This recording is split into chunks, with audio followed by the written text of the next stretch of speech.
Welcome to Dear Dilemma, where you send in your dilemmas and we answer them.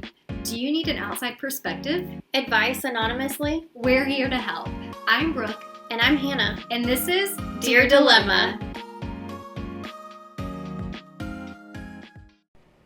Welcome back to Dear Dilemma.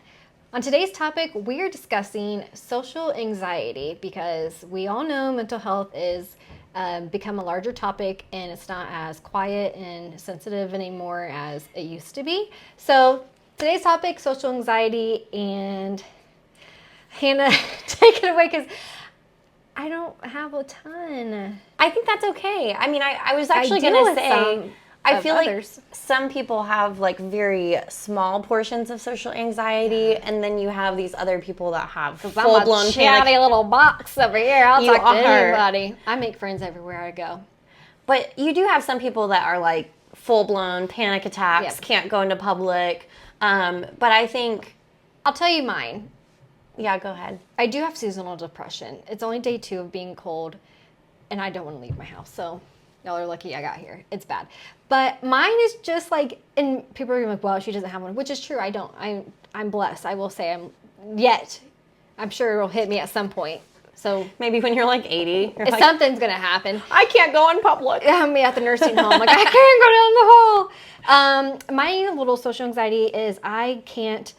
I don't like going in. If I'm like meeting someone, like Hannah, for instance, she's like, hey, meet me at this restaurant, or like, we're out, I don't know, getting drinks, whatever. And I hate going into places by myself and trying to find out where my group is, especially if it's on a busy Friday or Saturday, because I'm like, oh my gosh. And then I'm like, where are they at? I just want to like beeline to the table because I feel like everyone's staring at me. No one's staring at me. It's all in my head. That is the worst. Do you ever like wait in your car when you're meeting friends until I'm your like, can friends someone get meet me at the door? Like, I don't get out of my car until my friend gets out of my car or out of their car. Well, you know, that's to I walk can in do that, together. but if you're already there, I need you to meet me at the door, or you better be close to that door because I just feel awkward. But sometimes I don't. It come and goes. So that's my little. I'm sure other people feel the same too. Oh yeah, and I think to different degrees, like we said. Yeah. I was going to kind of talk a little bit about how I think, not to bring it up, I feel like people get so annoyed with this excuse, but I think COVID changed a lot of people's like sociability. I don't know if that's a word, but basically people went out a lot more without even thinking about it. And now, And now I think with COVID, people are more like, oh, well, I have a cold, so I'm not going to go out. Or they don't want to be around a big crowd of people because they're afraid to get sick, or they're more aware of it. I don't know. COVID shutdown did bring, I think, a lot of social anxiety to people that may have never had it, or they didn't know they had it, and it made it worse, or they did have it and it made it worse, because we're still dealing with that, and it's kind of sad that it took one new flu bug to be able to like make everyone realize like you should probably wash your hands. Yeah. You should probably not jump in the kids' ball pit. Like, right. Don't sneeze on people. Don't cough on them. I just think about how dirty the McDonald's ball pit was, and your gosh. parents would take you, and then they didn't care about washing hands. They're like, "You're fat, Daddy," and then you come down. Oh, I just think about shove that. in your fries. Oh, like disgusting. Never thought about it with bowling and eating food, and you're. Yeah. Now I'm just like, we're just gonna germ-mix a little bit. Yeah. Oh, yeah. Hand sanitizer. Or that, or such like a big don't, deal and now. then you make sure you get all the germ. Like I work from home, so I'm not out and about to be able to get sick. And so when it does come seasonal time, I'm like, should I just not use hand sanitizer to get some of that in me, or should I, like, if you have the stomach bug, stay away from me. That's my social anxiety. For real. But yeah, I get COVID. I for sure thinks it. I don't think I noticed that I had any social anxiety really. And then I did realize though I got more nervous to go out because I also had my son during COVID. So True. I was like really concerned about people coming over to the house and getting him sick, or taking him out places, or going places. See him like twice. Yeah. Well, I didn't see him until he was like 2. I was just worried because he didn't have an immunity built up yet. So I think And it was a really rough time. That was like really during the height of COVID when I had him. So obviously I think I had a little more anxiety in that sense. Yeah. And then I've also noticed I get more uneasy around crowds now. Oh, yeah. But Brooke, I don't think you even know this. So, because my husband and I were actually in Vegas and leaving Vegas the same day of the iHeartRadio shooting. The big shooting. Yeah. So, that would bring anxiety. I mean, what was scary about it was we almost bought tickets because we knew we were going to be there during that time. Yeah. And then at the last minute, we're like, no, we'll fly back that day. We can't buy tickets, whatever. My husband's family, some of them were still there and Did witnessed. They go? No, but they were in their hotel rooms. They witnessed some things going on.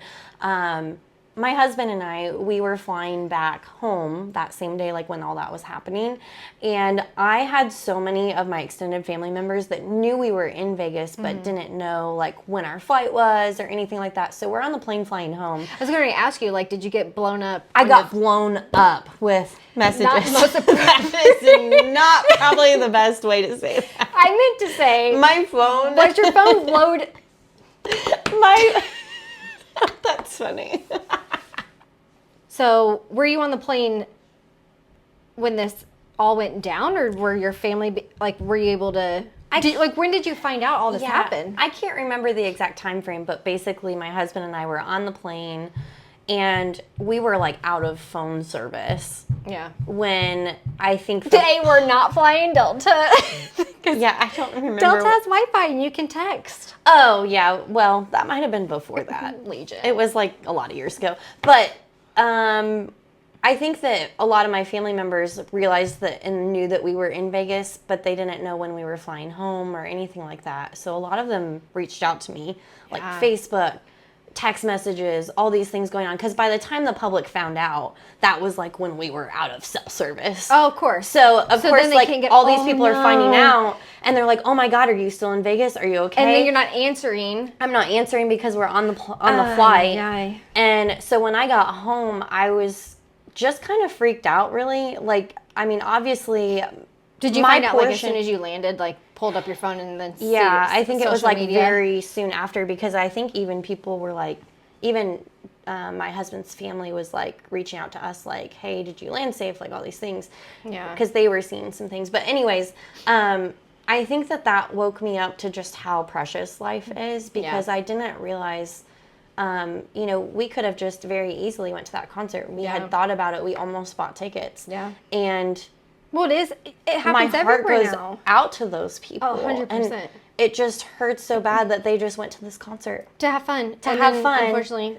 And then even if they weren't wounded, they're wounded mentally by that. So, of course, I mean, all those people are going to have social anxiety going forward. And me not even being there. Yeah. But just thinking of having been there or almost have been there. I mean, there was just a shooting, was it last weekend at like a pumpkin patch. And I didn't hear about that. Yeah, there was I don't know where it was, but there was a shooting, I think it was last weekend at a pumpkin patch. And I saw a Facebook post, and the girl was like, I think it was like their 1 year anniversary or whatever. And like he was a victim of it and didn't survive.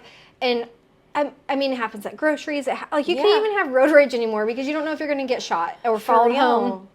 And I'm going to the Taylor Swift concert, and that has been one of the biggest things. And I'm not talking about anything hopefully not happening at the concert, but just being outside, there's going to be tons of people everywhere anyways. Yeah. And that already, like, my anxiety of that, and then trying to get, around Indy and all, I guess, that's not really social anxiety for that point, but to be around the concert, like my game plan, I told my friends who were going with, I'm like, listen, we're eating before we get to Indy, and we're getting straight to the parking lot. Yeah. And then we can sit there, because I'm not messing around, because you just don't know. Well, and it's like I don't want to not go to concerts, or I don't want to hold you back. Live in this state of fear all the time, but I can't say that I'm somebody that doesn't consider it. Back of your mind. It is. It's always kind of like just an unsaid anxiety that now I live with because of not even going through it, but just like potentially going through it. Yeah. I think it just scared me enough to just be like, oh my gosh, I have to think twice before I go into these huge, large, crowded areas. You added on having a child, so now the anxiety that you have for yourself has kind of almost went towards them, and like make sure they're safe. And that's a whole nother part of anxiety. Like, I get nervous when my husband and I leave my child and we go drive somewhere. like, what if we both get into an accident? Like, we die? I don't know. And I know that that's, like, very catastrophic thinking. Yeah. Like, that's actually probably But people not think healthy. about that. But you do have that sense of life being so short. And you Am I wrong? But with the Kobe Bryant and Vanessa, wasn't that their thing? Like, they always agreed to never go on, like, the same helicopter or plane just in case. I don't know, That might have been a lie on social media that at the time, but I mean, that would make sense, though. I think as a parent, you do think about that. You're like, I don't want to be and sometimes, just unfortunately, us two. it just happens. But yeah. So how do you deal with your anxiety? Well, I mean, probably not in the best ways. Like, obviously, I kind of, I don't have a desire to go to concerts anymore. Oh, like, that's something she that... stays inside, knits. Well, I do that, too, unfortunately. Actually, my knitting helps me with my anxiety. Something. But, you know, it is something that I draw back from big crowds and stuff like that. I don't go to as many events or concerts, but I still try to push myself to go to certain events or things that I might enjoy. Yeah. So I really don't, I mean, I'm honestly struggling with it too. I don't know that I have much advice on how to cope with it because I'm in the midst of it too. So there I was, my fiance gets anxiety. And before we went to, like, obviously the doctor to get some type of medication to help, especially like panic attacks and stuff, there's these drops that I was recommended to through like a school teacher, and they swear by them. And so I got the drops, or I forget what they're called. They're on Amazon. Are they like calming or something? Yeah. And this is prior for, you know, being at the doctor. And anytime he was going through like having these major panic attacks, you just put a couple like under your tongue, little liquid drops, and it helped tremendously. And then like my dogs, they have anxiety with being in the car, and this company also has like a dog version or pet version. They were like so good on like a 13-hour car ride. Usually the one throws up the whole time, like right down the road. They like it immediately just kind of chills them out. So that's kind of like a second option than going straight to the doctor. Just kind of, and that could be too. You can take it if you're nervous of flying, driving. Oh, that's nice. Interview. It doesn't like drug you up. It's just to help kind of just even it out and chill you. Is it like CBD, or is it just something like all natural, like plant-based, or? Yep. Okay. I wish I could tell you what it's called. Yeah, you might have to drop the link if people ask. Drop the link. But yeah, it definitely, I mean, that's one way to handle it. Yeah. And I think counseling, obviously, like, I could probably seek going back to counseling. I've been in counseling before. I'm not ashamed of it. I think it's a really helpful tool. Yeah.